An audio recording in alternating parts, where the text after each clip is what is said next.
Hey everyone, as I've mentioned before, I served over 2.5 years prison time in some of New South Wales' worst prisons, maximum security prisons.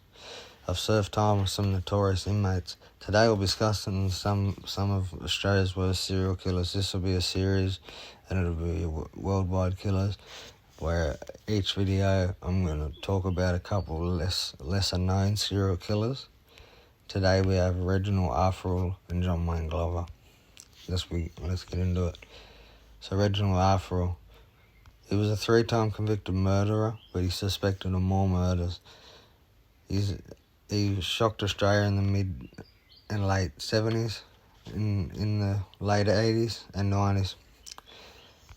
His MO was he was a predatory leech-like behaviour. He used his victims for sexual pleasure, a place to stay when he was released from prison multiple times, and then finally a murder victim. He would then cross-dress in the women's clothing that he killed.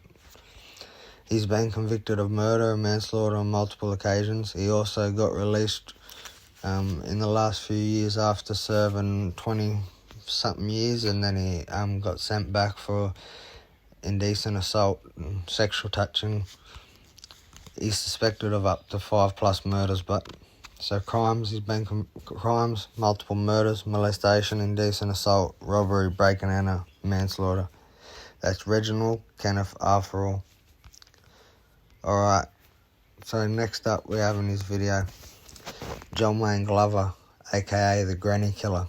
He's suspected of killing up to 13+ victims. His MO is he would stalk, sexually molest or touch and then murder elderly women. He'd leave them in sexually humiliating poses such as legs open, panty and pantyhose removed. He was a sexually sadistic serial killer who killed out of pure rage and hatred for his mother and women in his life. He'd take advantage of his work as a meat pie salesman and would work in retirement homes and elderly homes. He'd also rob his elderly victims after killing them, then spend the money gambling on the pokie machines, the slot machines, and drinking at the pub afterwards. He murdered in the areas of Mossman, Belrose, Lane Cove, Linfield and Nutra Bay, all in Sydney. His crimes: serial murder, molestation, robbery. Thank you, that's all for today's video.